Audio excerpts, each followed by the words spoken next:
you have to treat a racing career like a ladder, and you're going to climb up it as best you can. And sometimes you just have to hold steady on one rung. Sometimes you can jump 2 or 3. A lot of people step up too soon, and some people take too long to step up, but the key is to find that middle ground where if you get an opportunity, you go into a series knowing that you have the knowledge and you have the experience to go there and win. You want to make sure that, especially in this sport, when you do get to the top, that you can compete. Because if you can't, you'll be out of there just as quickly as you got in there. So it's a very difficult thing to do, but the one thing I tell everybody is take your time. It's always difficult to understand when the right next step is the right moment for you, or when to move up is the right time. I think a lot of guys struggle with that nowadays because there's so many series, especially in Europe.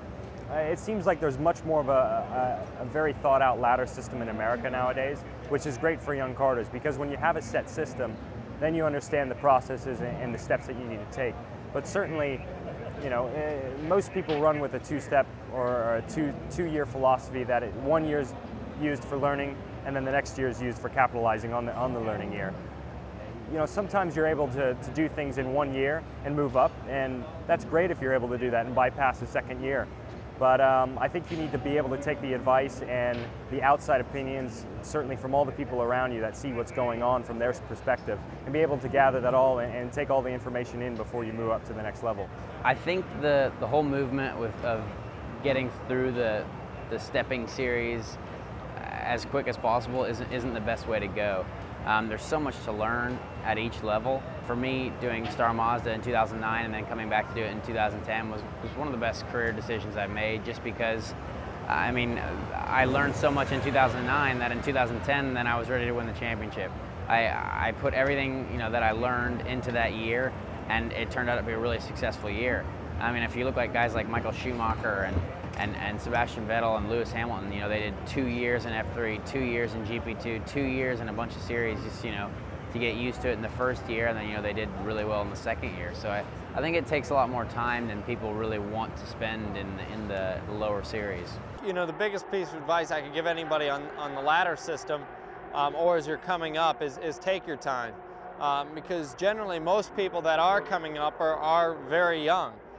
When I got into Formula car and when I raced Formula BMW, I was 15 years old. So when I looked at that, I had a lot of time to build. I think you got to start with a plan. You know, a lot of kids I talk to, you say, where do you want to end up? Like, oh, I just want to make a living racing. Well, that really isn't going to get you anywhere. If you don't know the destination, you don't hop in your car and start driving and then hope you end up at the place you wanted to be. You really have to have a very specific destination. I want to race Indy cars. I want to race sports cars. I want to race NASCAR. And you have to be focused. You have to come up with a plan. Here's how I think I need to get here. Now, that doesn't mean you're not going to make some detours and the plan can't change along the way. But if you don't start out with a plan of where you want to get, I promise you, I don't know where you'll end up, but it won't be the place you want.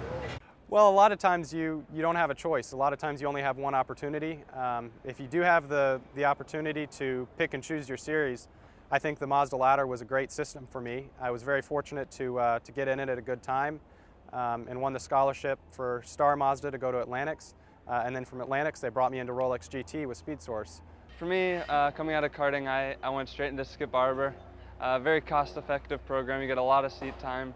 And I think for me, that was the biggest part, just seat time, getting comfortable in the car, a little bit of F2000, and just anything you can do to keep driving. Breaking into the professional side of motorsports is tough. Whether you're a mechanic or a racing driver or an engineer, it's a very, very competitive environment, and a lot of people are fighting for that same piece of cheese.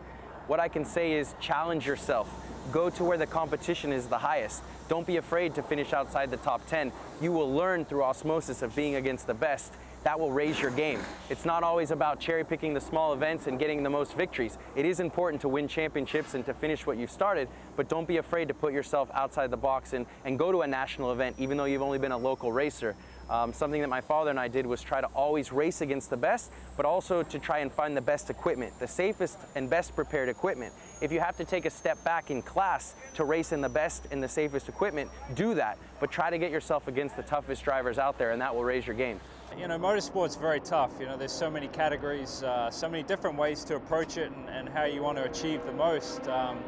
You know, the thing I do know that you have to do is you have to race a lot. You know, I think you have to try and be the best in each category. You have to give it your all. I think as a kid it's so easy to fall into a trap where it's just a hobby and maybe something that you're not so focused on. But if it's definitely an area that you want to pursue and maybe be a race car driver one day, it still takes a lot of hard work. More than that is the pure desire. The desire to do it.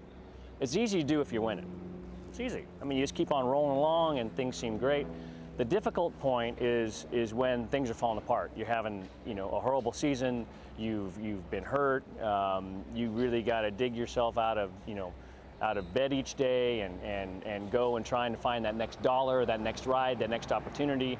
And I think that's really separates the successful drivers from the non-successful. I mean, I was told throughout my career numerous times, you're done, you're finished, you're not going anywhere, you have no talent. And I never believed it. I just kept at it, believed in that passion, that desire. Even in the darkest moments, I thought nothing would ever happen. I kept at it. I kept that passion and that fire to get back in that race car, and that's played for me really well.